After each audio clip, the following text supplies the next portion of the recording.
అందరికీ నమస్తే అండి. నేను శివపార్వతి. ఈరోజు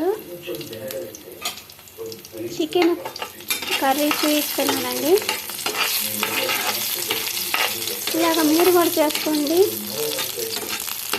ఈ కర్రీ వేసుకుంటే సేమ్ పలావ్ అన్నం తిన్నట్టుగా టేస్ట్గా ఉంటుంది అన్నమాట.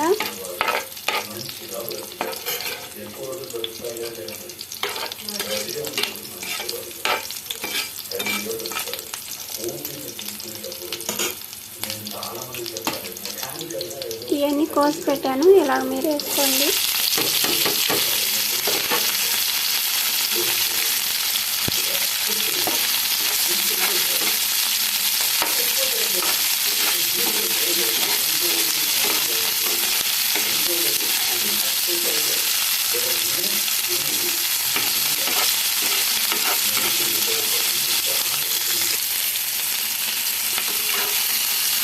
నేను 2 ఉల్లిపాయలు, ఒక బంగాళదుంప తోలు కట్ చేయకుండా బంగాళదుంప వేసాను. ఇది టేస్ట్ కోసం అన్నమాట. అంటే ఈ బంగాళదుంప వేసినందుకు బాగా టేస్ట్ వస్తుంది కూర.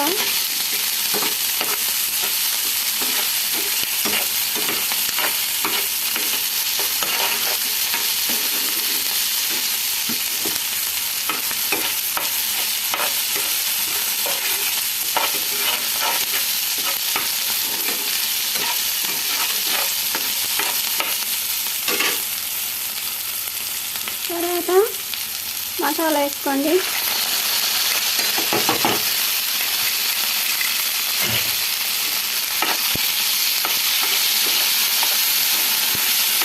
మసాలా కూడా ఇలాగ వేయించుకోండి.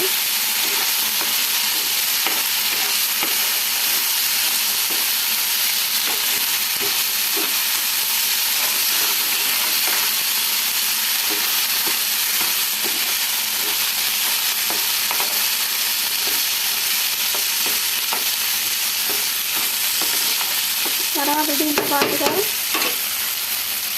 చికెన్ కడిగి పెట్టుకొని 4 సార్లు ఇది వేసుకోండి. చికెన్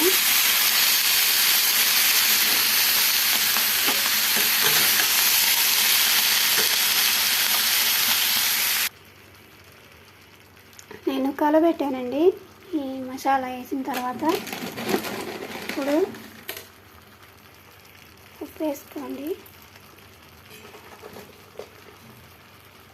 కారం వేసుకుందాం. ఇది 1/2 కేజీ చికెన్ అండి. ఇది 2 చెంచాలు 3 చెంచాలు వేసాను, సరిపోద్ది. తర్వాత పసుపు వేసుకుందాం.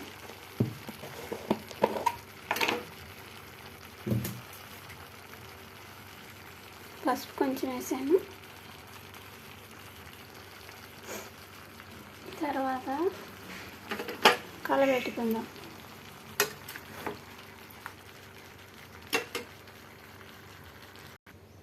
ఇప్పుడు మొత్తం కలబెట్టానండి.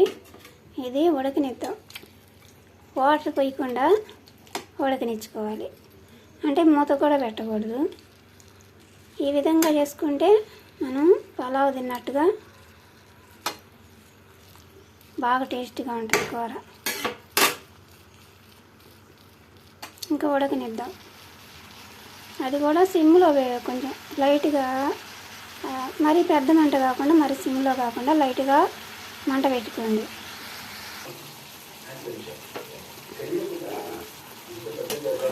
కలబెట్టానండి, ఇలాగ అయింది చివర్లో. ఇప్పుడు వాటర్ పోసుకున్నాం.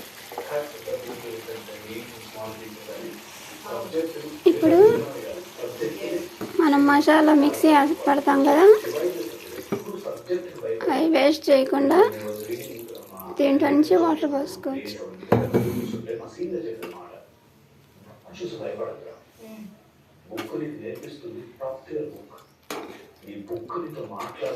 ఇలాగా వాటర్ పోసుకోవాలి కదా. పోసుకున్న తర్వాత కొంచెం పెద్ద మంట పెట్టుకొని ఉడికించుకోవాలి.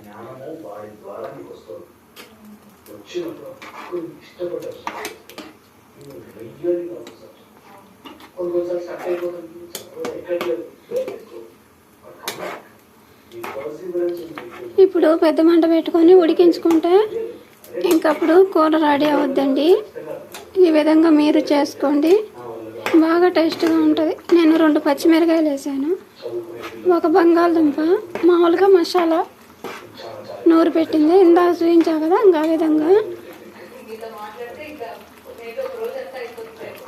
ఇంకా కొంచెం ఉడికితే కూర రెడీ అయిపోయినట్టేనండి.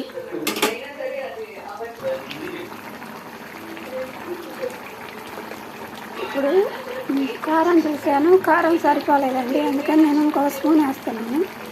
మొత్తం కలిపి 4 అయింది.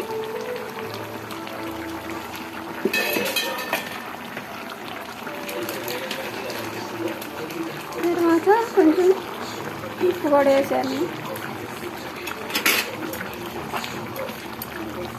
ఇంకా కాలబెట్టుకోవాలి.